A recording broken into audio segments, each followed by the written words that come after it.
Welcome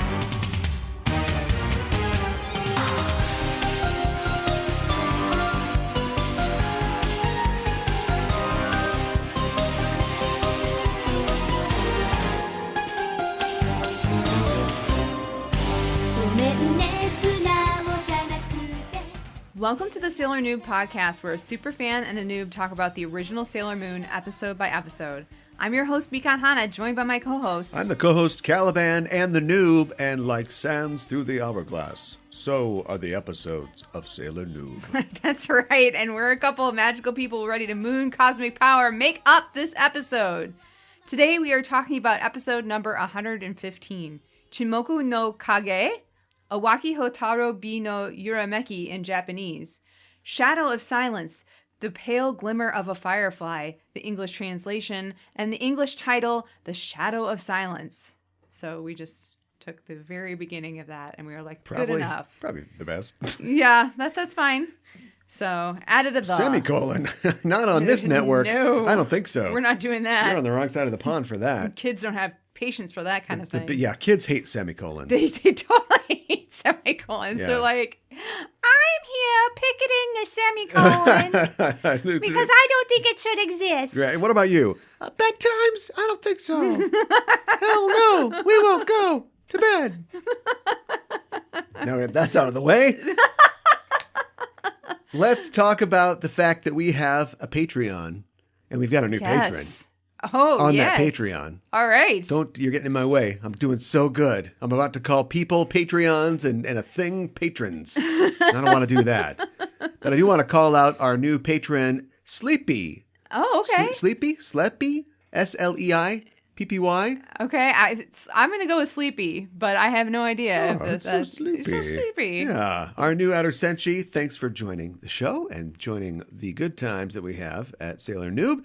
And if you want to become a patron of the show, still got it, still doing it, then go to patreon.com/Sailor Noob, where you can sign up to get extended content for the show at entirely new podcasts. Yeah, I know. We have a couple of them. Why did we do that to ourselves? We do it for you. And a new feature that we've got, Sailor Cinema, where we've been kind of watching movies that are kind of tangentially related to some of the topics that we talk about. Yes. Generally like Japanese films or films with a Japanese focus. Yes. And kind of giving our rundown opinion of them, talking about like the themes and how they relate to what we see in Sailor Moon and that sort of thing. Mm-hmm. A lot of people thumbs up for the Perfect Blue, so... Well, it is an excellent film. Well, it's good to know that the old dogs still can impress with their tricks. It is. There's hope for us yet. But yeah, if you want to hear more of Sailor Cinema, our Pretty Guardian Sailor Moon recap show, and also Animedification, where we talk about animes. The first episode of animes, like the first episode of Trigun, which we watched recently. Speaking of old dogs. Yes, it is an old dog, but it's an oldie but a goodie, I think. We have to and maybe when Animedification comes back, no promises, but we'll reorganize because we, of course, must pay homage to the randomness that is given to us by random.org. Of course. Maybe we could put random.org through some paces. Oh, like randomize our list? Well, maybe we could divide the list by eras, because we talk about old animes, but there are old, I want to watch Gigantor for this thing. I want to watch Sally the Witch. I want to go, way back into the history of anime. Then I want to watch some of the freshest, hottest anime TikToks that are happening right now. We'll workshop this part. But and just trying to make sure that we are real, because sometimes randomness is it's like the universe, right? Yeah. The universe is so infinite and expansive that it actually doesn't true infinity. You can't conceive of it. You could conceive of a giant sphere that is just finite enough that you can appreciate the curve of this sphere. But if you had an infinite sphere, it's so big, it just seems like, if you're standing on it, it's just flat. To you, it may as well be a flat plane. And my point is that we have so many animes and it's so random that sometimes it's just we're just going to run 5 romance animes in a row. Yeah. All from 2017. That's still random. It is still random. You could flip a coin 246 times. They do this in Rosencrantz and Guildenstern are Dead, don't they? You could flip it 246 times and it could land heads every single time. And that's how a coin works. That's still Sure. random. Yeah. It's very unlikely, Right. but it's completely random. You might be Two-Face with a two-headed coin, but that is also unlikely and also random. So Yeah. there you go. You think Batman ever punches Two-Face in the bad side of his face?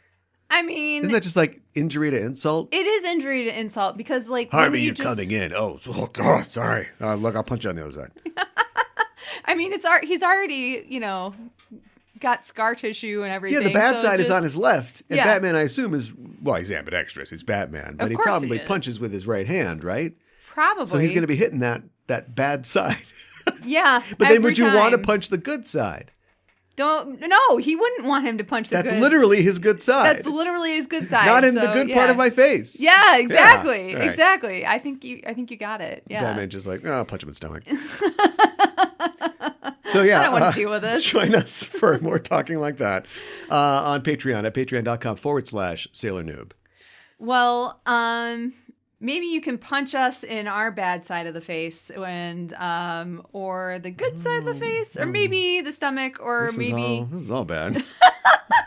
Oh yeah, there's a lot of punching. punch us right in the plot and give us the plot for I don't know if that means what you think it means. Oh God, no. Well, I'll start my recap while you figure that out. Okay. We open in All the right. sky. Yes. Or we're looking at the sky and the sun. And Chibi-Usa's waving hand as she says goodbye to her friend. I'm gonna guess that it's Hotaru. I don't know. It could be Hotaru, or it could be like, I was thinking it could be like she has her school backpack on. Yeah. So she could just be coming from school. You know what? Okay, so this is an episode of a lot of teases, and we'll get to those as we go. But maybe this is a tease of like, what are we going to do? Make new characters? So you get it. Chibi-Usa has friends. Uh-huh. Because they're about to talk about that. Yes. Because she hears a mysterious voice call out, "Small lady." And Chibi-Usa turns to see that it's Pooh. Yes. Setsuna, if you're nasty. Chibi is well, it's a big Jackson fan. Chibi is excited to see her, and so is Luna P, I guess. Yeah. Still no final verdict on sentience of Luna P. No. But we'll just don't worry about that. Yeah. That excitement soon turns to indignation because Chibi is mad that Pooh hasn't come to see her since she arrived. And Pooh says, my name in this world is Setsuna. And Chibi says, oh yeah? Well, you can call me Chibi-Usa. Because you're nasty. And Setsuna says, LOL, okay. All right, kid. You seem to have made a lot of friends. Is it fun living in this age? And Chibi's like, yeah, I love non-flying cars. Oh, the mini disc is going to be around forever. But they don't have the 3 seashells. I don't know if you've been to the bathroom yet. But... And Setsuna says, Neo Queen Serenity sent you to this world so you could make friends with average girls. Average girls. When you become queen, that's a new Netflix show, isn't it? When you become queen, it will be very useful to you. You know, the rabble. It kind of makes it sound that way. The common clay of ancient Japan. Average girls, i.e., not you, because you are above average. They can see your Jubilee hologram in 100 years. Yeah. Little carriage Oh my going God, by. No. Britain, you're my only hope. Chibi says, can I come see you whenever I want? And Setsuna says, you got it, kid. Chibi says, okay, bye. And she runs off. And up come Haruka and Michiru, who are probably watching all this from inside a tree, weirdos. And they seem to mock this idea that Setsuna will be free whenever for play dates. Yeah. Haruka says, whoever would have thought that she was a princess from the future? Mm-hmm. So you bought the cousin story, I guess? You, of all people, bought that she was somebody's cousin. Interesting. I know. Good point. Setsuna says, oh, she's your cousin? Well, no, I'll go wait a minute. Sorry. It's me brain. Setsuna says, she's the heir to the Silver Millennium Throne. And Haruka says, well, we'll do our best not to hurt her feelings, LOL. Then, tense music starts. It's time to reset the stakes. Over here. Our job is to find the Messiah. Over there. The Holy Grail's appeared. Right back here. We have to get the Messiah and the Grail together to stop silence. Right here. We've still got 90 seconds to fill. They're still collecting pure hearts. Maybe they want to awaken the Messiah as an evil being. How do the 3 seashells work? Then they say something ominous. This is kind of new. The Messiah of silence must never be allowed to be born. Yes. It's a good thing this isn't set in Florida. Oh, They would just let it come right out. But then not take care of it after it was out. Oh, wow. And so that's maybe we got to get rid of this thing. And Haruka's like, I never did get to kill anyone. So looking forward to that. Down in the Witch's 4 lab, we hear a man saying, I can't keep lying to you like this. I can't be with you any longer. And we see Mehmet in tears. And she says, but I love you so much. And the voice says, I can't forget about her after all. I'm sorry, Hanako. And Mehmet's watching soap operas on the job. Yep. She's just going to be in like a bathrobe and slippers one of these days. She'll be heating up ramen on a Bunsen burner. She's got a real my dad is the boss energy, you know? She does. But she's freaking out about this soap opera, which features her favorite soap star, Yu Kazama. Uh-huh. She grabs the TV and screams, who was it, Uncle? Throws the TV. And the phone rings and she's like, which is for? What do you want? And the person on the other end says, it's me. Not you. It's me. Me is Dr. Giggles, and Mehmet snaps to quickly. She says, oh, Professor. He says, I can see you're busy with research. And she's like, yep, I've got the new target. And I guess he hangs up because then she says, Kazama, you're so cute. I hate you. I know. I'll take your heart. She squeezes the phone receiver, and there it goes. It breaks. And she's like, oh, whoops.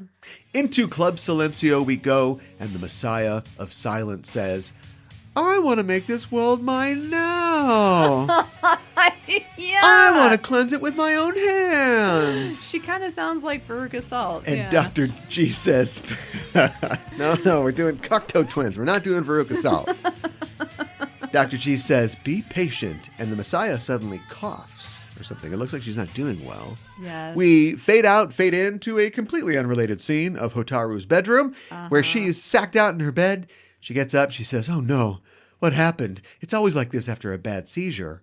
Doorbell rings.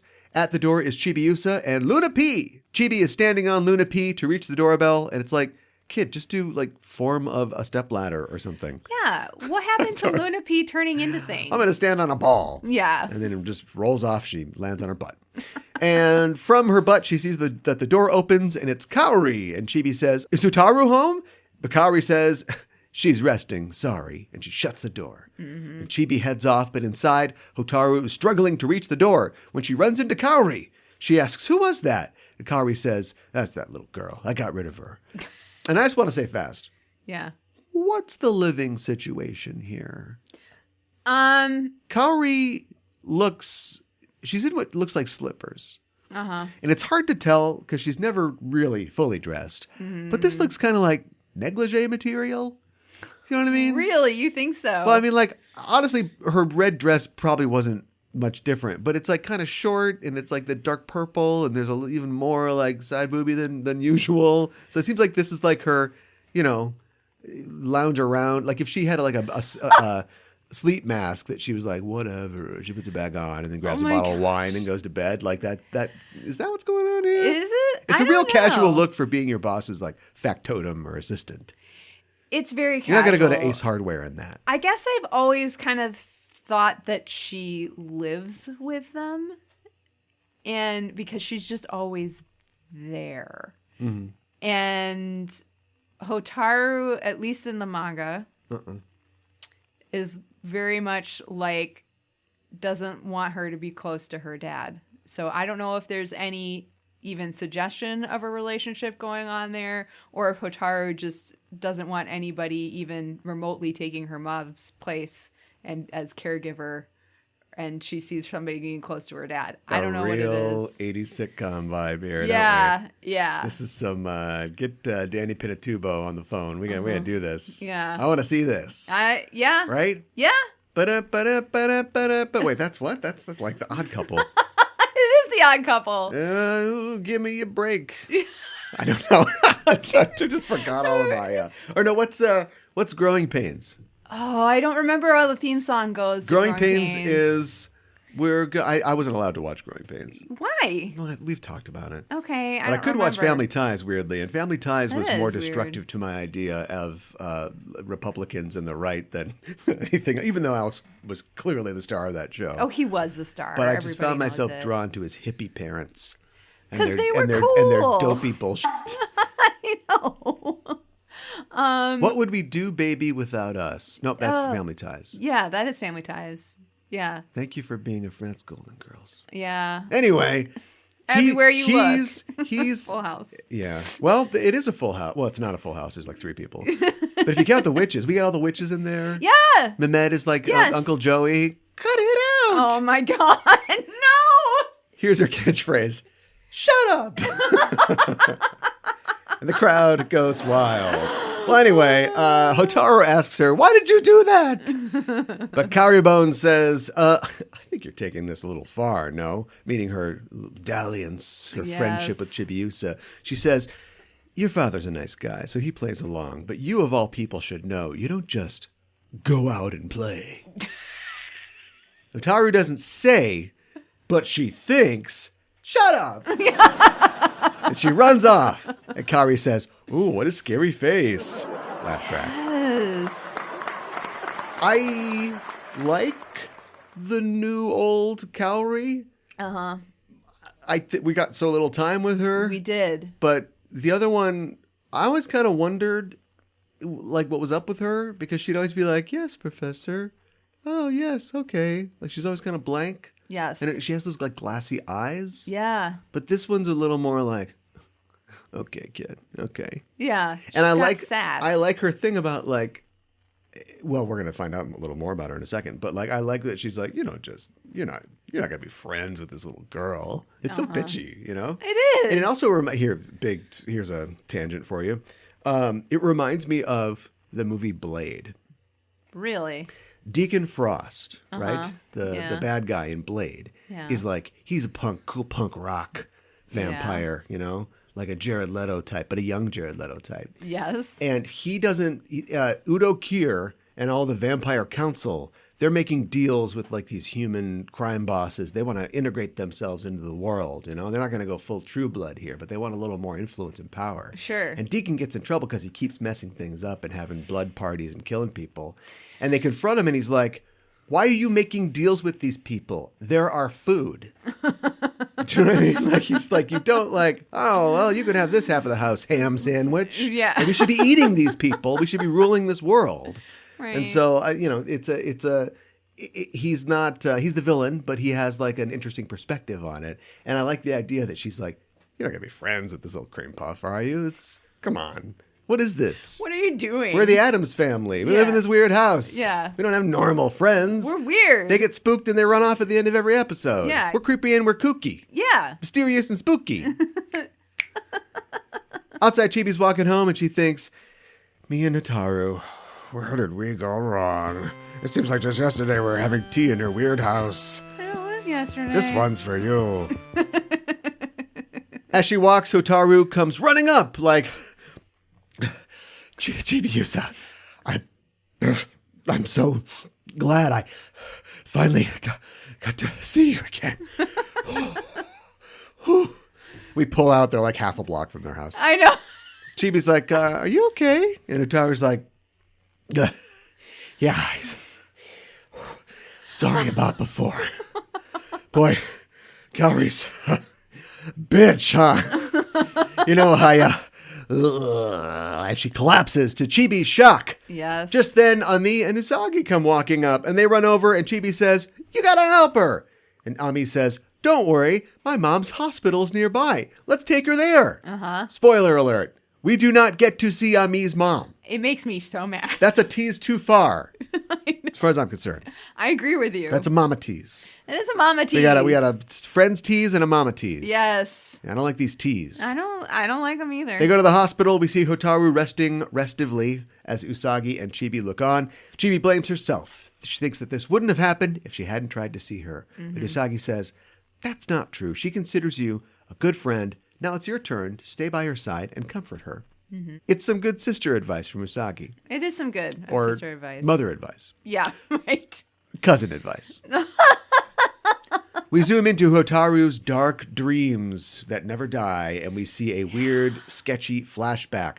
A little baby Hotaru, a little kid, is crying over her goldfish bowl, which has broken on the ground and left the fish dead. And she's like, who did this? And we see Kaori, Yep. who says, what a weird thing to say. You did. clean it up. And Baby Ho says, I don't remember doing it. We flash forward to Hotaru arriving at her schoolroom. Now she's a tweenie ho. Oh my God. And everybody in the class is like huddled in the corner around a kid with a bandaged head. And she's like, hey, what's up? You get hurt? And he's like, ah! And the kids are like, you beat him up, you psycho. You act all sweet, but you're the devil. Oh my God. We cut once more to Hotaru crying as her father holds her. And she says, everyone says I hurt someone, but I don't remember. And he says, it's okay. You're not to blame in the least. Mm-hmm. But she says, I can't make friends. It's like there's another person inside of me who wants to hurt the people I love. Oh my God. Outside of her head, Chibi and Usagi still wait for her to awaken. Ami comes in and says, well, the test results came back evil. No, she says that her mother will be in soon. Another unnecessary mama tease. I agree. No more mama tease. No more. Mama said tease. And see how many waterboard things can we get in here? And the seizures, they've stopped. For now. Eventually, Hotaru stirs and Chibi takes her hand. She gets up and says, no, I'm good. Thank God for socialized medicine. Oh and Chibi-Usa hugs her. Hotaru thinks, Chibi-Usa, delicious Chibi-Usa. Hotaru says, no, I'm okay. But Ami says, I don't know. My mother, who is a doctor, stop doing that. Oh my gosh. Will be in to see you soon. But Hotaru says, I'm under strict orders to never be seen by a doctor. Which I'm convinced now that you can detect evil with a CAT scan. Probably. I think this is a situation where it's like the movie with like the alien and he's like the Starman can't go to the hospital because they'll x-ray him and see that he's like full of flight or something like that. Right? It's like, oh yeah, stay out of the hospital. And the only thing I can think of is because pet theory. Here's my theory. Okay. Hotaru is her father's greatest creation. He's always making things in the lab. He is. I think he has created her. I think she's some kind of demon hybrid. I think somebody put an eye pencil in the Eva microwave, and out came Hotaru. My whole life is a dark room. One big dark room. Oh my God.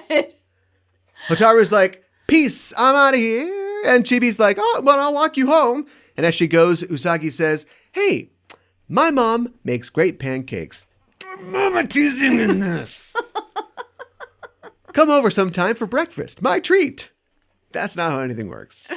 But it's a good gesture. And Hotaru's like, that's not how anything works. All right, I'll see you later. Outside the hospital, a $3 million Toyota 2000 GT pulls up.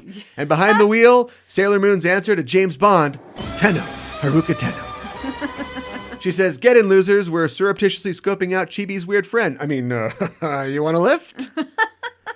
On the highway, as Ani DeFranco's If It Isn't Her blares from the stereo. That's right, the bid is back. Oh my gosh. Haruka says, so are you Professor Suichi Tomo's daughter? And Hotaru's like, yep, I don't know I'm in danger. But Haruka's watching her in the rearview mirror. And Chibi says, can I come over again? Or am I a bother? And Hotaru says, of course. I was happy you came over. And Chibi's like, oh, phew, LOL. Hard cut to a sidewalk cafe. Mr. K. I know. Where a dude is reading. Yeah. I'm going to make a cartoon. I'm going to name all the restaurants and incidental businesses after Sailor Moon business. Everybody gets it. I like it. Go down to Mr. K's. Oh, look, it's TV coffee or whatever. Yeah, I know, right? Somebody says, oh, are you Kazama? Uh-huh. A little confusing. And we see Mehmet in her typical getup. Yes. She says, you're on Leap Out, my friend, aren't you? He's like, yeah, I better be. What is that? Yes. Yeah, he says yes. That? And she's like, oh, I'm your biggest fan. Hey, quick question. You want to meet my friend?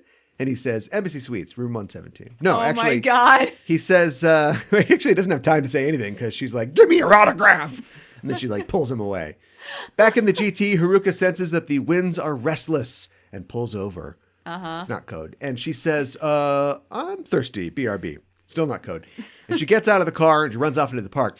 Chibi, it has to be said, has been through this enough times that she's like, wait a minute. Uh-huh. So she says, wait here a sec. I think I saw Barney. And she runs off after Haruka. In the park, Mehmet is dragging Yu along, and she's like, it's your fault for seeing another woman. And he's like, what?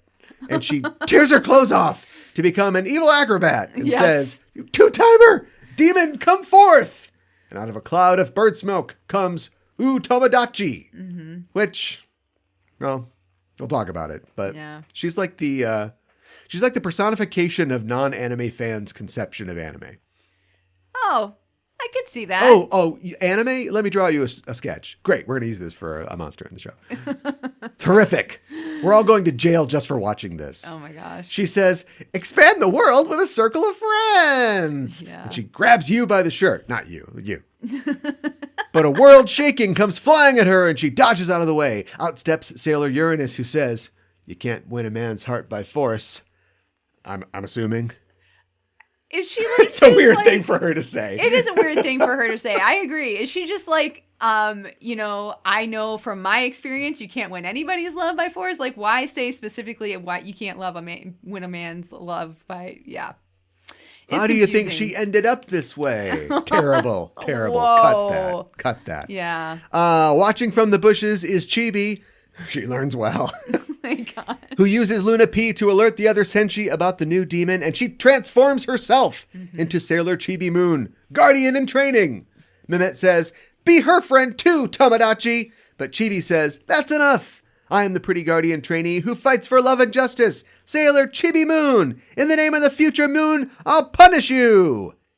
Nailed it.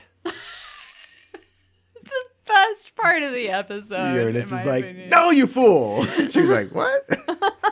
And the Yoma says, you can all be my friends. And she grows a weird spiked jump rope for hands and she dashes at Chibi. Yeah. But Uranus pulls her out of the way. She says, no kids allowed. But Chibi's like, I'm a guardian too. And I might have screwed this one up. Don't know why. That should be the voice of the Yoma. And I don't know why that's Chibi. Yeah. She's like it. She's like, if they decided, like the Joker, that it had gone on for too long and we needed like a sexy, like counterpart to it, like Harley Quinn. Yeah. This is like, it's Harley Quinn, this kid. Huh. Okay. I could see that. Yeah. She's terrifying and creepy. So yeah, I get that. Yeah. Well, this isn't it. No. I don't know if you agree, but this isn't it. Language is weird.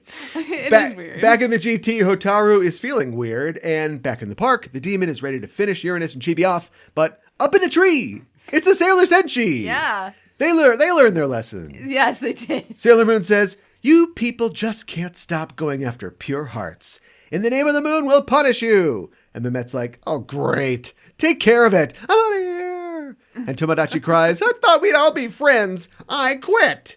And she jump ropes off down the path. Sailor Moon is like, the hell? I know. But Uranus and Chibi dash off because the demon is headed for Hotaru. Yes. And the $3 million car.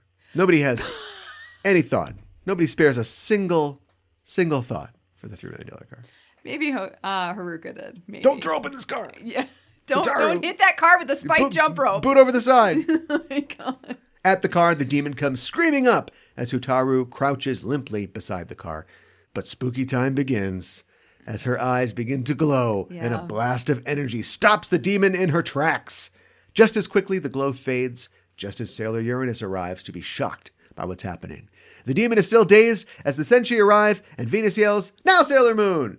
We get the CMU to the RMH and Tomodachi is no more. Mm-hmm.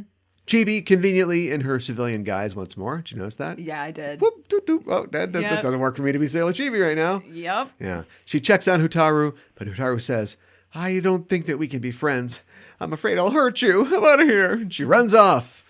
Sailor Uranus says to Sailor Moon, you gotta keep Chibi away from that girl. I know. As she walks back to her car, she transforms back into her civilian guise, but not before being completely naked for like 2 frames. I know. What the hell? What's going on, show?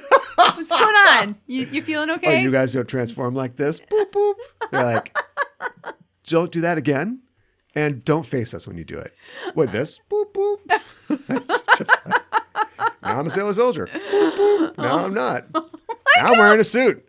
Boop, boop. Sailor Soldier again. Oh my God. I could teach you to do this. That. Yeah, I know. I can teach you all to do this. Oh my gosh. She repeats to Usagi, "You have to convince her," and she drives off. The Senshi are confused, but Usagi and the girls remind her that they support her. And you know what? They'll all go with her the next time she visits Hotaru. That's not the lesson the Naked Lady taught us. I know. It makes me mad. Well, also, it's like the one thing I like about this horrible episode is that they're like, oh, the power of love. And it's like, okay, but sometimes you have to listen to the naked murderer. Like, sometimes they know what they're talking about. Well, just because she was wrong about where the stupid talismans were doesn't mean that it wasn't important to get them. Right. Just because she's like, I'm going to have to kill a lot of people, I think. Doesn't mean that it wasn't important. And now she's like, guys, you don't like this one is going to eat this. She's going to unhinge her jaw like a snake. Oh my God. And like eat her. Yeah. Keep them apart. Yes. And they're like, let's put the bunnies in the python cage so they can be friends. Yeah, I think that's a good idea. And we're going to come along and watch. Yeah, it'll be fun. It's just, I mean, it's like it's teasing something more, and it isn't just, we all got peanut butter and jelly sandwiches, ending theme. No, you're right. It is teasing something more, and it does like kind of like subvert what you like. They don't listen to Haruka, but also they don't listen to Hotaru either. Like, I know like Hotaru is like upset, and she says, "I don't think we should be friends anymore." But she's saying that because we saw all those flashbacks. Because she's worried she's gonna, kill the goldfish. She's gonna kill Chibi-Usa, and pet the bunny to death. Yeah, right. Exactly. And so that's why she seriously is like, you shouldn't be around me. And instead of like Chibi-Usa like thinking about that and being like internalizing that and being like, and the other girls being like, we'll figure it out. They're like, you'll be friends with her. It'll be fine. We'll go with you. It's like, you guys aren't paying attention to her wishes. And you're not listening to Haruka either. Don't they have, we haven't seen their little gadgets in a while, but like a smartphone would fix all this. Yeah. Haruka runs up and she's like, whoa, and just like snaps a quick TikTok of this girl going Super Saiyan. And like, this is why she needs to find a different friend. Right. But everybody shows up too late, like Mr. Ed just got done talking or something like that. Exactly. Yeah. A lot of old TV, a lot of black and white TV show references just tonight. Like stopped just doing hello my baby, hello my honey. Yeah. Okay, well, at least that's in color. Yeah. Because cartoons are in color, they're not photography at that point. If they did a live action Hello My Baby, it would have been black and white. Talking about teases, let's talk about these mama teases. Too many mama teases in this episode. I know we're never going to see Ami's mom, but like, why just keep drilling it into us? And then we may never see Yokoko again, but oh yeah, that other character we don't ever see. But I was mad about that, but then half an hour ago, you schooled me to the fact that they did that with all of her classmates. Like, this is just an episode of them going, yeah, there's other stuff. I know. It's like, it's just a bit of ink. You can show us whatever you want. I know. Well, and they had two Ikoko Mama like teases in this, as well as all of the Ami Mama teases. Like, she's like, I better go home, otherwise Ikoko Mama is going to be mad. And it's like, okay. And like the whole pancake thing, the thing I like about that is she is her mom and she can't cook. So she's inviting Hotaru to enjoy her mom's cooking because she can't do it. It's my treat. Yeah, it's my treat the money for that my daughter. Dad makes as a journalist to support our family. Exactly. That's kind of like my money. Yeah, right. It's come to my house. It come to my father's house. Although Hotaru was weird, she probably would say my father's house. She would. In my father's house. She would say that. There are many weird things. I wonder if she gets fluffy pancakes. They are kind of like the Addams Family. There just aren't enough of them. She's Wednesday. And I'll tell you about Pugsley. Yeah. Pugsley gets short shrift. But that being said, we can lose Pugsley, right? And then Morticia is Kaori. Yes. And Dr. Tomoe, professor. Yeah, of Professor where? Tomoe. What school is he? Well, so don't give me the manga stuff. Okay. It's good because it's all spoilers. Well, it's in the manga. There's a whole thing with a school, and that's what they're connected to. Yeah. And he's Gomez. Yes. Mehmet is grandma. It starts falling apart She when would you hate want to that. include the witches. Hey, yeah. hey, you're lucky you're not cousin it. What about you, Dial? Oh, yeah. Yeah. Udaw's Fester. Oh, okay. Udaw's definitely Fester. Okay. And that's all we can really do so far. So far. I'm just assuming there will be more witches. Let's talk about the dangers of sandbagging. We are in this position, a position where we're like 28 episodes or whatever. And we're like, when's this going to go anywhere? Yeah. And now it's like, oh, no, didn't you know this little girl is weird and interesting? Mm-hmm. And let's start putting some stuff in, but not too much. But we got to get it done in a certain amount of time. Just a little bit. We'll sprinkle it And in. while we're doing that, also, we have to balance Chibi, Setsuna, the Outer Sailors, Yes. Mamoru. Yes. Usagi, Arc, here, Arc, Yeah. gone. It's just like, it's too much. Yeah. Not to mention the cats, who I don't think were No, even. I don't think the cats haven't been a factor since like I guess. Venus arrived, right? I guess, which is a bummer. Yeah. So it's just like it would have been. I don't know. They have to, they make up things for the anime all the time, and they stretch things out all the time. Yes. Gale and Aunt, my favorite characters. Yeah. But like I feel like they could have layered Hotaru in earlier. I think they could have too. We're learning all this stuff about her. There's a mystery, but that's just not a mystery. We all know like kind of what's going on. And so I Yeah. think there could be a lot of interesting things in the creepy Addams Family house. Mm-hmm. Well, we're kind of getting to it, I guess. As soon as I complain, I'm sure next episode will be a big, reveal for something. But It seems to happen like that quite a bit, doesn't but it?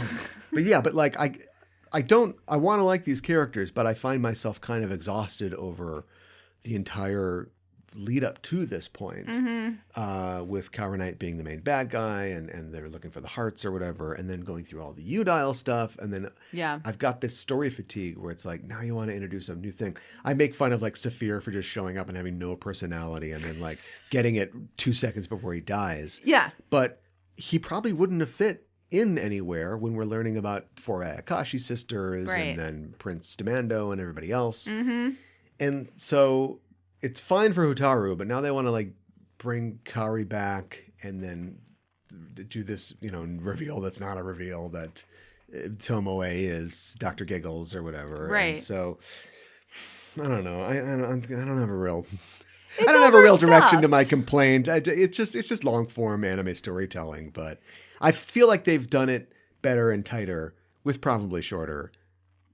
I feel like arcs. they have too. I do really like S on a whole, and I feel like you ask anybody who's a Sailor Moon fan, a lot of people will say it's one of, if not their favorite seasons. Really? Yeah. It's R for me. So, but I think it's because they like the characters. There's a lot of people who really like the Outer Senshi. Yeah, Chibi's an R. Chibi is an R, yeah. But there's a lot of people who don't like Chibi that much. Yeah, well, they're wrong. surprisingly. I know. Speaking of Chibi, let's not. I want to talk about one character moment that happens, and that is when my stepmom, Kaori, bitch, is in between bonbons, is like, oh, you're going a little far with this thing, aren't you? You you got a little friend. Yes. Oh, you got a little friend. What's she implying? Because she's implying she isn't just cynically saying like, why bother making a friend? Either we're going to kill everybody on Earth, or what happens to messiahs? They tend to die. Mm-hmm. Like, you won't be around to enjoy this friendship. But she seems to imply that Hotaru should understand this. So my question is, what does Hotaru know? Even though she has seizures and the fish is dead, is this a Jekyll and Hyde situation where Hotaru is, in some form, keeps these memories or has a sort of dark thing herself, and she's going to go sit on a pile of stuffed animals, but why does Kaori expect her to understand that in her nice girl form? I don't know. That's a really great question. Unless she's just a bitch. Yeah. She's just trying to twist the knife on this poor little girl. I feel like that's kind of like what she's doing. I like her even more. Because I get the feeling that Hotaru is having these, this disconnect or blackouts whenever she's doing these things. You know, she doesn't. Well, remember. we see that in this episode. Yeah, she doesn't remember, and she's always like, "Did I say something? Did I do something?" You know, she doesn't remember. Why is there blood all over does. me? You know, the typical things you ask. Oh my god. Yeah. Oh. You know, if you real goths black out. Oh my gosh. Okay, oh my god. I don't know. Okay. I guess before we move on, I wanted to say one nice thing about the episode, and that is I think it sets up pretty well and pays off pretty well the idea of two princesses. 1, 2 princesses. Okay, it doesn't work quite the same. You've got Chibi-Usa. She got no friends. You got Baby Ho. She got no friends. Yes. And they got no friends. And then what's the difference? One is like she has people telling her, "You're never gonna have any friends. Your daddy he didn't go out for cigarettes. He's never coming back." Right. And the other one is like has this warm family of women around her telling her like, "Don't worry about it, and you know you're doing the right thing, and we support you." And so you see how they one is like the good princess of the future, and the other one's like, "I'll eat your soul." Yeah, you do. That's a I good mean, nature point. or nurture, right? Yeah. It's nurture. That's the answer. Do you think that Hotaru? I had this thought while watching it through the second time. Do you think her saying, "Oh, I'm sorry, we shouldn't be friends," do you feel like that kind of mirrors, even though not in a romantic way, what happens in the soap opera? Like, "Oh, I'm sorry, we can't be together," sort of thing. I just kind of had this thought that kind of was like a kind of like friendship breakup, kind of. You think Mehmed is the third princess? 1, 2, 3 princesses. Yeah, this is already, we wrecked the song. We broke it. No. Oh, okay. I don't think that. I think this week it was time to talk about soap operas. But Yeah. but I guess. You know, I think we spent a lot of time on Mehmet last week. We did. We're not spending much time on her this week. At all. So there's no way to really, we don't even, So there's no way to really like test your theory. But I'm willing to accept it as headcanon. Okay. I am a little weirded out that Setsuna and apparently Neo Queen Serenity is like, make her be friends with normal girls. I don't like that either. Like, what the hell? What the heck does that mean? And I After just, the normal girl apocalypse of 2983, Yeah. you know, there's no more normal girls. Yeah, what the Chibi is the heck? only child in the future, apparently. So now she can make friends with normal girls. Yeah, it's just Instead of the mutants in the wasteland. it's weird and it's stigmatized, and we have this so much like what normal and just seems like Although, here's an idea. They are kind of doing it now, but they're not calling it what it is, which means that I could steal it. what? Do a Prince and the Pauper, but with time travel. Now we got to Oh. cut every part of this out. So instead of, so you go to the past and find an ancestor, Natalie Portman, I don't know why, goes to the past and finds a Natalie Portman that looks like her ancestor, and then swaps roles with her. Sure. Because Natalie Portman in the past is like, no, the present's so boring. I want to in the future. And then future Natalie Portman's like, I got a lot of alien lizards coming after me. Right? And so they're like, oh, let's swap. And then they change roles. Okay, no, I like this idea. And then they're moving in and out of time, and they're doing all kinds of stuff. I think this is an excellent idea. And what's it called? A princess at a time. I don't know. The Princess and the Paradox. Oh, okay. That works.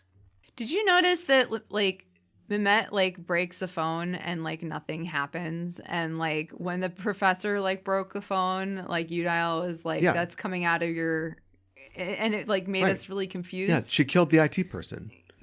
She'll never have another phone again.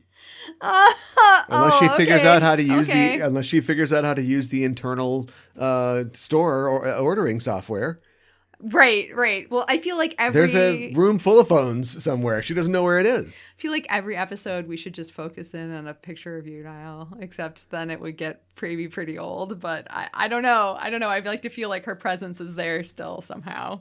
What if there was like an Austin Powers did this, but like a bit where, you know, they kill one demon or something like that. Mm-hmm. You know, okay, this says a lot about me. I immediately went to Boxy, but of course, Boxy did not die. He became a priest. No, you're right. He was always a priest. Yes. So I don't know, Tensei. There we go. That's an old standby. Yes. And they destroy Tensei, and they're like, "Yeah, we did it!" No. They cut to a little tennis ball shaped house on a planet somewhere. No. Right? We see Tensei's wife and Tensei's children. Oh, and like, Mommy, when is Mommy coming home? And she's like, kids, I'd hate to tell you that this time love really is zero. Oh, no! It's not your mom's fault, but I don't know why her wife was really into puns for some reason. I hate to serve you this horrible news. Oh my God. But I think the net effect is that you... Mommy, I'm really confused. Why do you let me... Mommy, I don't have your comedic abilities.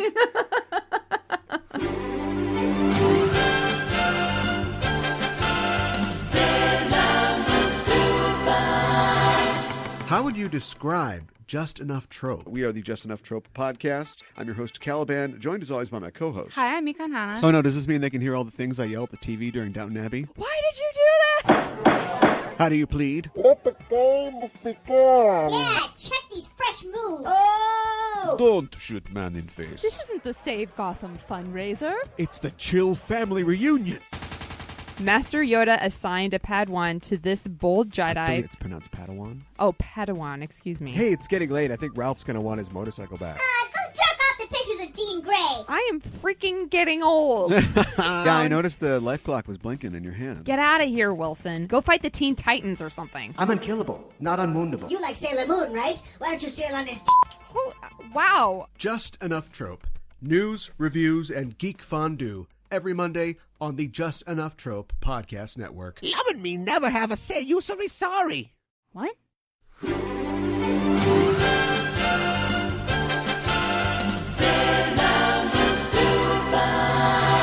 Today for Kyo Mirror, curiously looking around, where we talk about elements of Japanese culture within the episode. We're going to talk about Japanese dorama, or What? Soap operas. Oh. Yeah, dorama. Okay. You got me again, English, you. I know. So Japanese Have television. we talked about this, haven't we? We talked about TV, and we talked about like the different kinds of TV. So we did talk about this a little bit previously, but we're going to do a deeper dive today. Because when people think about like J-dramas, they think about like the Yes. things they see on Netflix, and it's like, can these hot people run this pet store together? Right, right. Whatever it is. Right. Well, and we'll be But talking not like about that too. The Days of Our Lives or something like that. Well, they all kind of get thought of as dramas, even though they're kind of like different sub genres within each other, you know, if that makes sense. Yeah. Japanese television drama, or tadabi dorama, are also called dorama, are TV programs that are a staple of Japanese television and are broadcast daily. All major TV networks in Japan produce a variety of drama series, including romance, comedy, detective stories, horror, jidaigeki or period drama, thriller, and many others. So there's lots of different genres. Single episode or tanpatsu dramas that are usually 2 hours in length are also broadcast. For special occasions, there may be a 1 or 2 episode drama with a specific theme, such as one produced in 2015 for the 70-year anniversary of the end of World War II. Okay. Japanese drama series are typically broadcast in 3-month seasons. I think we talked about this before. So winter, which is considered to be January through March, spring, April through June, summer, July through September, and fall, October through December.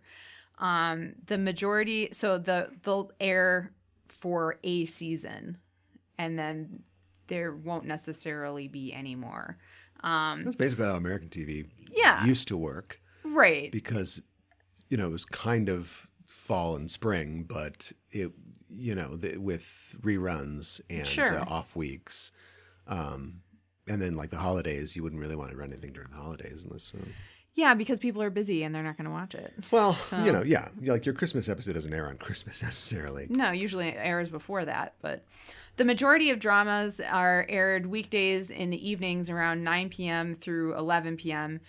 Daytime dramas are typically broadcast daily, and episodes of the same drama can be aired daily for several months, such as NHK's Asadora, which usually spans 6 months each, and we'll talk more about that in a little bit. Okay.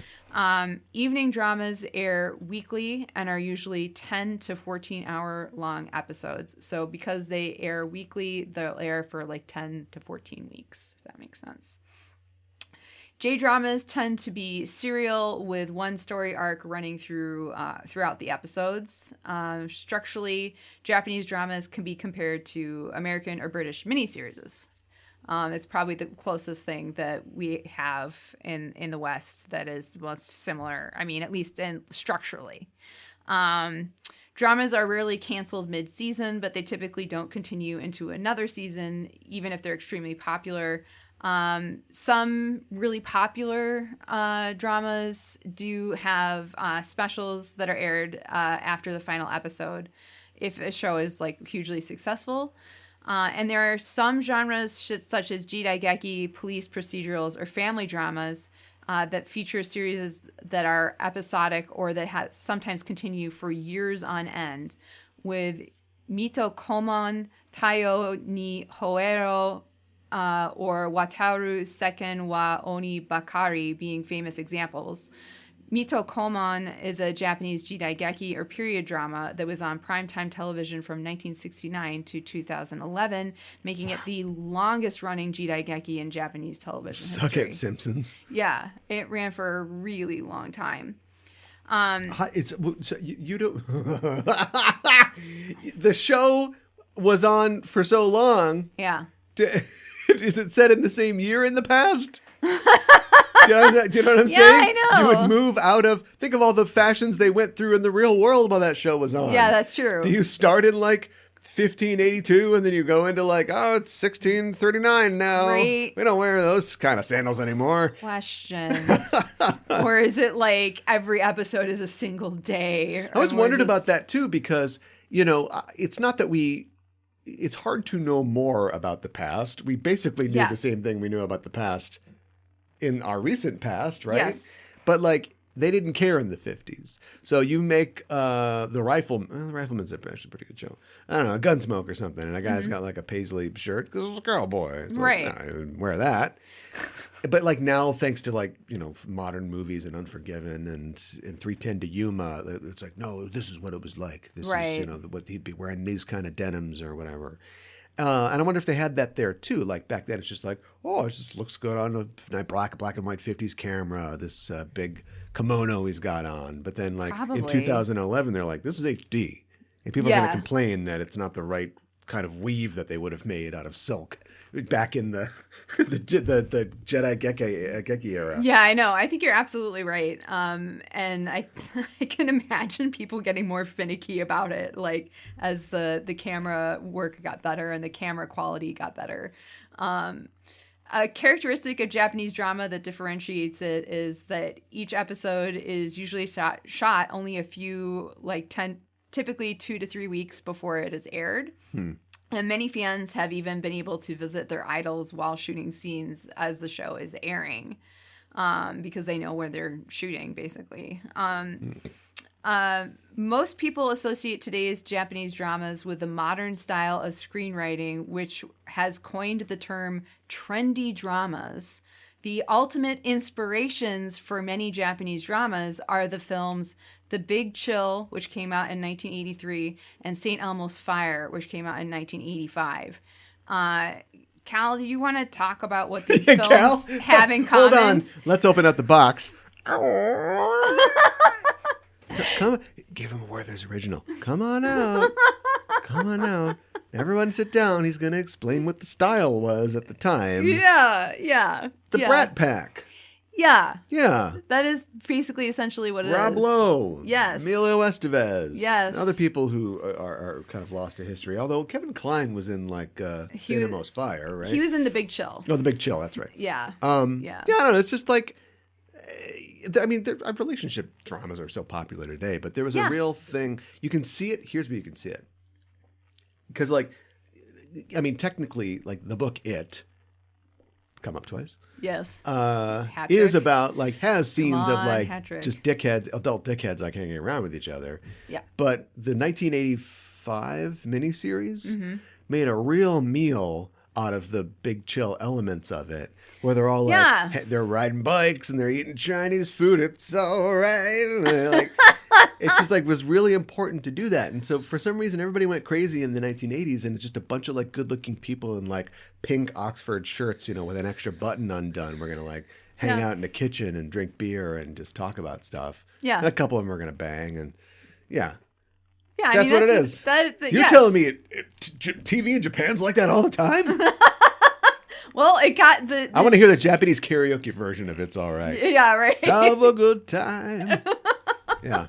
Well, the trendy dramas were really inspired by this. And I feel like I have a very strong memory of one of my, when I went to Japan in high school, one of my host brothers talking to me about St. Elmo's Fire, and I was like, I don't know what you're talking about. I actually have not seen The Big Chill or St. Elmo's Fire. They should be on my list, but that was his like hot pickup line. I guess, and I'm like, I don't know what you're talking about, but okay. But yeah, I was like, okay, sure, yeah, St. Elmo's Fire. This chick's she's gonna love my St. Elmo's Fire knowledge. But it just makes me like think that like it was really that popular over there. Anyways, the trendy formula was invented in the late 1980s when screenwriters decided to reach the television audience with themes that covered real life at a time when the Japanese were experiencing a bubble economy. The trendy formula was improved in the early 1990s when the storylines changed with the times. See, that's why they call it trendy. Yeah. By gambling on harder issues, including teenage violence, child abuse, and modern family life, the trendy drama formula is altered to fit the television viewers' changing tastes. Even today, the success of the Japanese drama is a result of sticking with the trendy drama formula. In evening dramas, cast members, I thought this was really interesting. Cast members are carefully selected and tend to be famous actors and audiences are very fond of. The choice of cast members frequently affects the drama's audience rating, and pairing the right male and female actors is especially important in a renzoku renai or a romantic or love drama. Cast members of morning and afternoon dramas are not as popular as those of the evening dramas, as reflected by ratings. So another thing that I read is that a lot of times in the evening dramas, sometimes like somebody who's in the cast or maybe playing a main role might be like an idol or a J-pop star, like somebody who isn't necessarily a traditional like actor. And it's because people really like them and they love them and they're going to show up and they're going to see them. So I didn't really. That's not the way it went when I saw Perfect Blue. No. They're like, so you have to have an idol on this show? Come on. Yeah, I know. But I mean, clearly, I think we speculated on this when we talked about it. Clearly, that would be an element. Yes. Like, you think James Franco showed up on General Hospital or whatever it was, just like randomly? No. He was like, yeah, I could probably perv on some soap opera chicks. Oh, he probably and they were like, hey, it's weird that James Franco's on our soap opera. Sure, come on. Come on over. Yeah. Generally, most evening dramas are aired nowadays. That air nowadays are trendy dramas, and the term does not apply to other types of drama, such as asadora.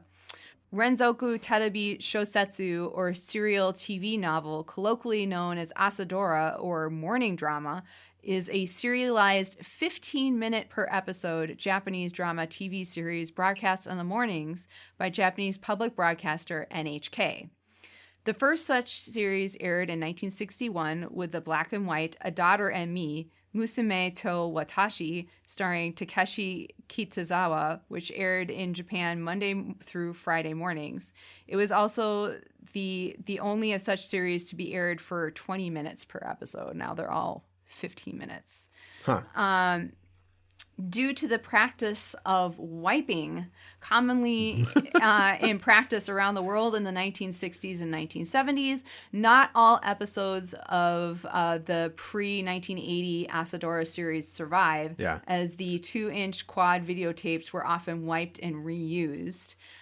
This happened to a lot of Doctor Who episodes as well. Some people would be satisfied for you to just say, "This is practice called wiping." Yeah, okay. There's this practice called wiping. And I mean, if I know you don't use the 3 seashells, but and because tape was more valuable than they were putting on it. Yeah. So Doctor Who, they don't know Doctor Who's going to last for 60 years and he's going to be huge. And so it's just some old guy doing a show for kids. Yep. And they've only got X amount of tapes. Yep. I mean, theoretically, they could buy more, but they're expensive. Yes. And so they go, well, everybody saw that one, so we're good. And they then tape over the tape. Yeah. And so they're destroying, years and years of Doctor Who history. They probably hold on to him for, a year or two or whatever it is and turn him around. And so a lot of Doctor Who is lost. Mm-hmm. And the ones that we do have were found... imperialism, ding, one in the U column, the world column, just a billion ones. Yeah. But one for you, imperialism. The fact that they then had to ship the show to so many of their overseas locations, they own Nigeria or whatever. Sure. You got to show the BBC's in Nigeria. You got to show something there. Yeah. And so they would ship a tape there because you can't broadcast that far. And a lot of those tapes just got put in a cabinet somewhere. Sure, right. And then that place, gets independence from British rule and they either keep or throw away their tapes. And so from these kind of remote locations, people have discovered oh, holy crap, it's Marco Polo. Yeah, right. I don't think they'll ever find Marco Polo. No, probably. Marco Polo, ironically, they'll never find it. You got it. and it's good because that's not a good cereal. But so it's funny to think that, of course, the Japanese did the same. They probably held on for the tapes even less time. Probably. I mean, and can you imagine these are only 15 minutes? Yeah, I know. And that's re-recordable. Yeah, exactly. Several late 1970s series are complete in the archive as the result of off-air home video recordings donated by viewers. All series from Big Sister Ma or Ma Ne-chan 1979 onward are retained in full in their original formats. But so for a really long time, this aired weekly. The Asadora aired weekly. Monday through Saturday, but starting in 2020, the time slot for Asadora changed to Monday through Friday mornings with the omnibus airings on Saturday, or in other words, you would get to see all of the episodes, the 15-minute episodes from that week on Saturday morning. The Asadora have become some of the most popular shows on Japanese television, with series such as Ocean, which was a Jidaigeki that aired from 1983 to 1984, earning an overall 52.6% rating for the series. Do their ratings work like our ratings? I think so. So 52% of televisions in Japan were watching that. Yes. Wow. Yes.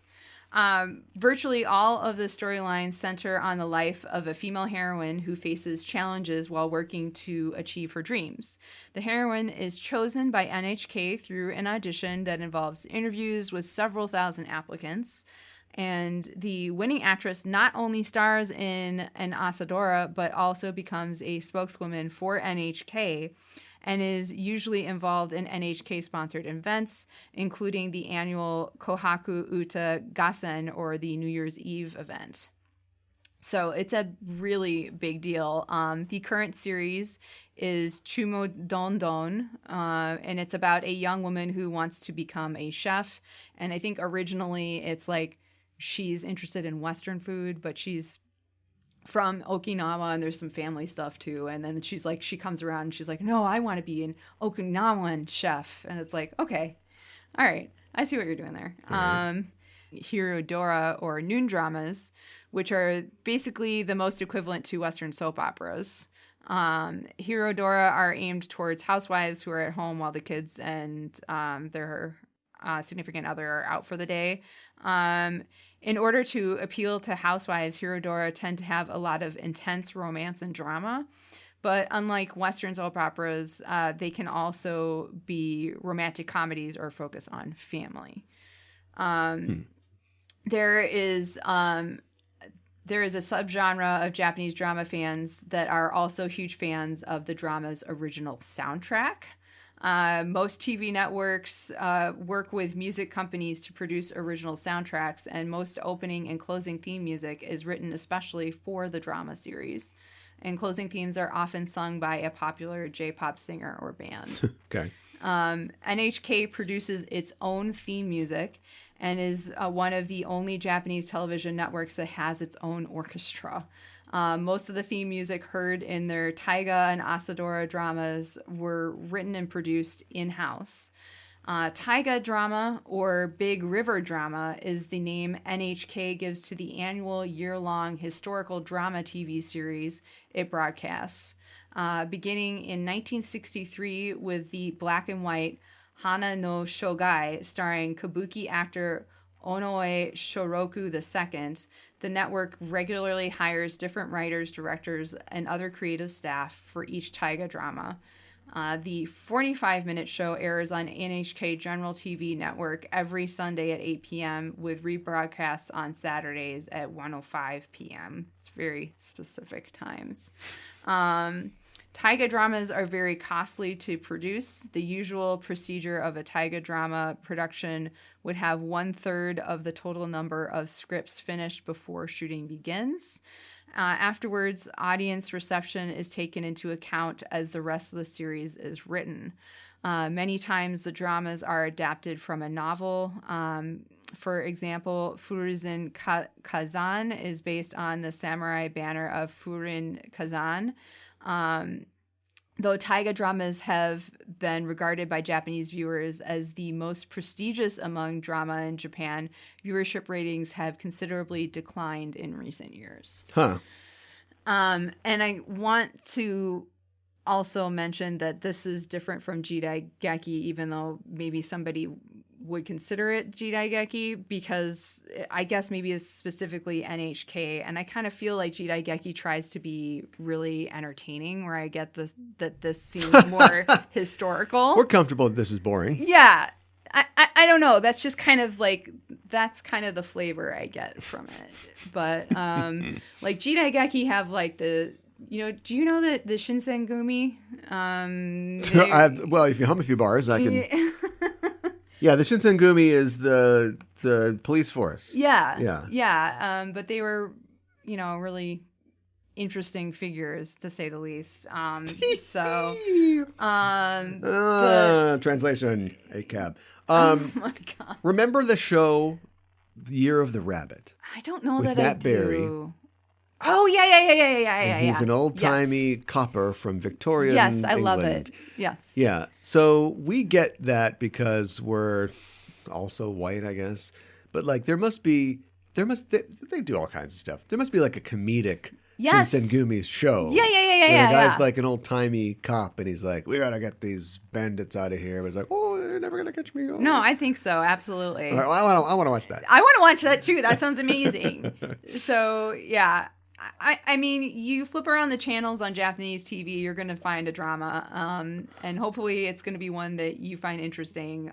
But there's a lot out there, and a lot of different genres to choose from. So I guess the first one started in 1940, and it was a 12-minute experimental short broadcast by NHK. So that's kind of interesting too. It was about children waiting for their mother for dinner. It really can be about anything. The Shades of Little Rascals. Sure. Maybe. Yeah, I can see that. One of the kids have a cute Shiba-Inu with a circle around its eye. I like this idea. We need to make this happen right now. He's got his hair is like it's top knot. But it goes like way up. Oh, yep. I gotcha. All of this is reliant on people's knowledge of the Little Rascals. Yes. Which I don't know if that exists anymore. I don't know if it does either. All right, we got Mr. Ed. Yes. We've got the Addams Family. Yes. We're going all the way back to the Little Rascals. Yep. Maybe we could slip some Keystone Cops in here. Okay, sure. Yeah. Or who's the guy that he shoots at the camera and the audience goes, oh, it's robbing that train. That's going way back. I don't know. Itadakimasu with Usagi. What did Usagi eat in this episode? Usagi tells Hotaru, my mom makes really great pancakes. Come on over and join us sometime. So we got that. Kazama is at a cafe called Mr. K, most likely drinking coffee or tea. And Haruka says that she's gotten thirsty, so she's gonna go into the park and buy a drink.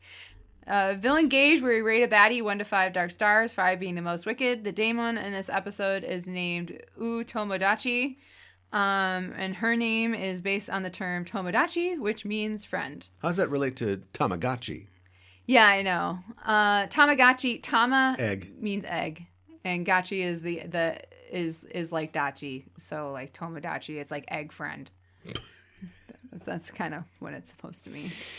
You asked. That's it. Yeah. I told you. So there you go.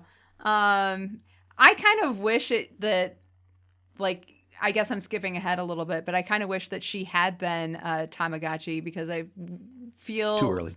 Like was it too early?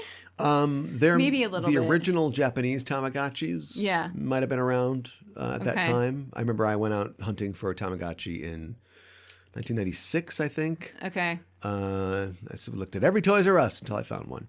Okay. So they might have been, a thing in Japan, but I don't know. Because I was thinking if they were a thing in Japan, that would have been perfect. Plus, it's just a demon that you have to feed for a while, and then it poops, and you got to clean the poop up, and then eventually it evolves into something bigger. I like this idea. Then you keep it going for a while, and you're really proud, and then you're working the pot and pan room in the cafeteria, and the steam gets into it and ruins it. Oh no! Oh no! That's so sad. Never work. Oh my gosh, that's the lesson. Yeah. Her design, she's got yellow skin, blue eyes, red hair and pigtails, and red swirls on her cheeks. That's how you know she's a little kid. That's the red swirls are like the telenovela equivalent of putting the freckles on an adult. Exactly. That's what it is. As you should. I've stated my intention that when I am in charge, children don't act anymore. Yeah, right. You just have very small adults play children. Play children. Is this your secret garden? That's a flash forward. That's a view of. That's terrifying. With kids in it. Oh my god! And get off that roof. You'll crush it. Oh my god! You're a full-size adult. Oh no! Stranger Things. Forget about it. Well, it just wouldn't. We're just gonna take them now. The kids in season 4. Yeah. We'll just go back and shoot 1, 2, and 3. Like they just didn't happen. Can we play D&D now? Sure, get in my car. Let's go. Yeah, right. I mean, she basically looks like a giant doll. This isn't based on anything. No, not I would just swear that this is like a doll or another cartoon character, like the kid with his dick out or something like that. This has no basis in anything? Not that I could find. Ugh. Then it's just... Okay. All right. Well, it'll be in the rating. Yeah. It'll be in the rating. Yeah. I mean, she looks like a kindergarten kid doll. Like it would. She has floating pigtails. I noticed that. Yeah, she's like a It's robot. weird. Like if a robot was like, "I am Girlbot 9000." Yeah. I mean, she almost kind of reminds me of like a ventriloquist dummy, except they didn't do like a ventriloquist dummy mouth. Yeah, put the chin. Yeah, right. Where's the number? Yeah, I kind of wish they had done that. But she's wearing a blue crop shirt that I think goes down around her shoulders, with a long white cuff from her sleeves, and a red tennis skirt, and kind of white, what would you even call it? Bloomers. Yes. Underneath. What are her suppository arm collar. guards? I don't know, because it just looks like they're giant cuffs to me, or arm guards, or it just makes her look more like a doll, or segmented, Yeah. Yeah. A segmented doll. I'm like a ventriloquist dummy or a She's like a puppet. What? You keep going with this. She's like she's definitely a robot. Yes. But she's definitely a robot. But she's also she's like part Gundam or something. She's like half in, half out of like a bubble gum crisis robot suit or something like that. She's got like the arms and like the boots of like a robot suit. But what's going on? And then she's got the bucket hat. Like what is any of this? Well, the bucket hat is that's like the hat that like the kindergartners wear. Oh, they wear like the yeah. yellow hats, and it's got a black star on it because like Deathbusters stars. And she's got like a star on her chest too, which I think says maybe her name. I didn't get a chance to. She wouldn't hold still long enough for me to see it. And then she's got like she's wearing white tube tops with like socks with a pink stripe. I hate it. And I predict huge among the weirdo fan art community, I'll bet. Probably. And she's got giant yellow heels. Just guessing here. Yeah, and she's got giant yellow heels because even though she's supposed to be a child, she's a woman first. So I don't think she's a woman first. I think you picked the wrong time to pull that old saw out. All right. I think. Plus, these aren't. Those are kitten heels. They're not like heels. Okay, they're still heels though, and she's also got like a yellow purse as well to match. You're going to the Met Gala. You wear kitten heels. If you're like gonna AOC it, and be like, oh, I'm going in a pantsuit that says probably not, ACAB with an ACAB button or something. Yeah, right. Probably not kitten heels. You take out the real deal heels at that point. Yeah. Right. Okay. All right. She's I guess we'll go to our rating. Guess we're out of things to say. I don't really have a whole lot else to say. Do you have anything else you want to say? I have a rating to say. Okay, all right. She's really creepy. I'm gonna say that, but I think that's kind of what they were going for. But she's also kind of clingy. I feel like the things that she says are all about being friends, but it's nothing particularly clever or unique.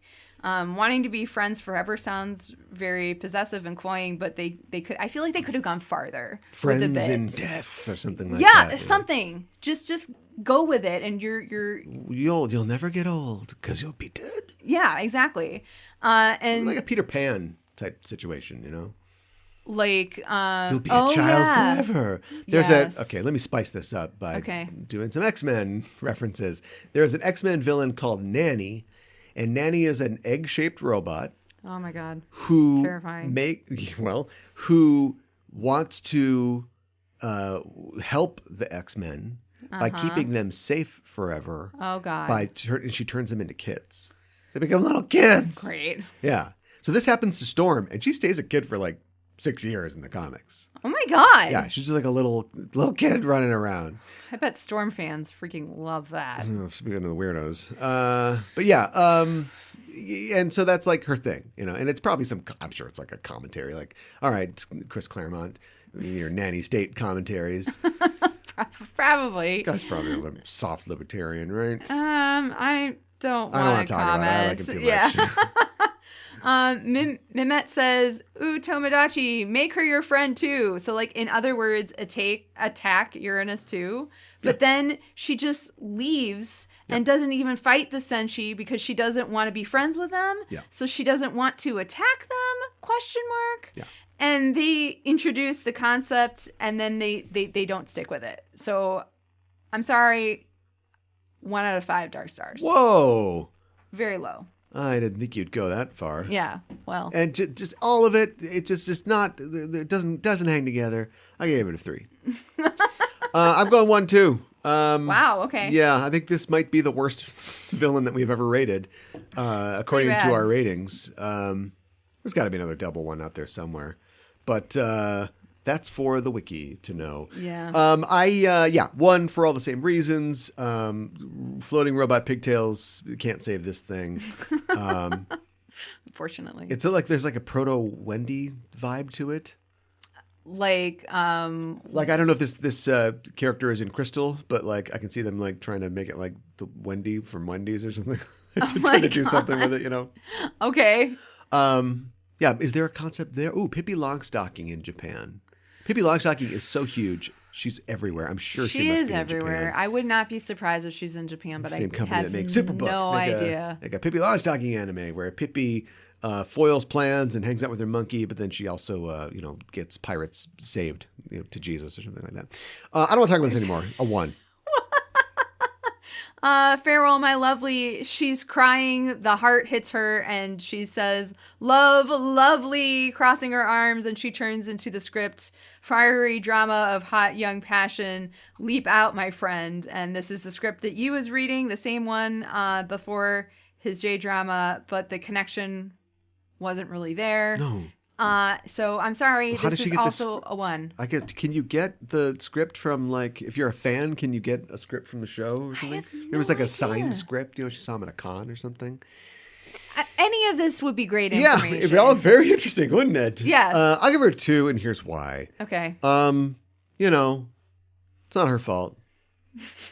She is how God and the people behind Sailor Moon made her. Well, yeah. And I think that she does.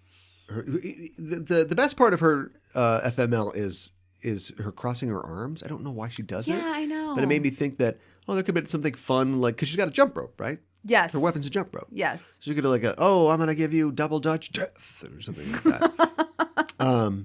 So like she crosses her arms and it's like, she's going to double Dutch or something. Look, let's stop. Let's stop before I rate it down to a 1. 2, move on. Okay. All right. We're It's moving 2. on. All right. And now we are up to our rating. I like that we finally have a scene with Pluto and Chibi together this season. I think it's long overdue. I agree with Chibi on that one. I like that the outer senshi are more involved in this episode. I like that Uranus and Chibi-Usa arrive on the scene first and start fighting the bad guys. And I like that Chibi takes on the role of Sailor Moon and says that she nailed it. That's my favorite part of this entire episode. I don't like that they tease us about meeting Ami's mom and then that doesn't happen. I don't like that at all. I don't like how Hotaru tells Chibi that they shouldn't hang out anymore and everyone else is like, keep trying, don't give up. I mean, you should respect Hotaru's wishes too, as well as listen to Haruka. Everything seems kind of disconnected in this episode. So I do think that there's some important things that happen. We see the flashbacks for Hotaru and everything. But I'm going to give it 2 out of 5 roses. Yeah, 2 out of 5. Yeah. I can't help but also give it a 2 out of 5. I think I had a 3 penciled in, but as we went over it and I got more frustrated and resorted to making old-time TV and movie references, I realized, boy, didn't get a lot out of this. I don't think it's a 1, though. I think that it, as far as killing time, we know that the best, quote-unquote, killing time episodes of Sailor Moon, you don't even know you're killing time. Yes, that's absolutely true. Rhett Butler comes to mind. Oh, my God, I love Butler! And so this ain't that. But I do like the fact that we are still sort of pushing forward whatever's going on with Hotaru. We are deepening the mystery of the Addams Family mansion. And, an attempt was made in terms of 1, 2, 3 princesses, drawing a parallel between Hotaru and Chibi as, both girls with potential, but, have different nurture in their backgrounds. And so, I mean, that's the bones of that are there. Yes. I'll give you a 1 and a very shaky extra 1 to, I guess, make it 2. But boy, a lot of waiting around for something to happen. A lot of mama teasing. A lot of mama teasing. Too much mama teasing. That mama teasing. Yeah. Want those pancakes. My English title is Hotaru's Dilemma. Jump away, my friend. Jump away. Jump away. Wait, what? My me title is The Young and the Restless Audience. Yeah, I like that. Yeah. That's appropriate. Next episode, we are talking about episode number 116, Arashi Nochi Hare, Hotaru ni Sasageru Yujo in Japanese. Sunny skies after a storm, a friendship dedicated to Hotaru, the English translation, and the English title, Thorny Weather. Thorny weather. Okay. It's not a thing. Come on now. Come on. You can't pun. We know this. Yes, what come are you on. doing? Just make it stormy All weather. right. All right, get in the ring. Yeah. It's all right. You call on the pun master. You better not miss. Yeah, no kidding. So we'll have to get that ready for next time. Yes. Speaking of next time, we're not going to be here next time. We're taking next week off. Yes. Mika's going to be out of town, and honestly, I just need a break. Yeah, I need a break too. I'm gonna have faith in the future. Have faith in this show that we'll rest it like a steak, and we'll come back. And whatever happens to a steak when you rest it, will happen to this show. And this show will be juicy and delicious. That sounds Put great. a pat of butter on top of this show. You're good to go. Did people put pats of butter on top of steak? Yeah. Oh, I gotta try that. I've made you a sometime. steak with doing that before. Oh, it's delicious. I didn't know that you All did right. that. Okay, all right. Mika just eats the food. She didn't think about the food. I like the food. You just eat the food. It just shows up. All right. All right. Put a pat of butter on me. I'm done. Okay, all right. Well, that's our show for this week, and the Name of the Moon will be punishing you in 2 weeks with another episode of Sailor Noob. Stop that mama teasing.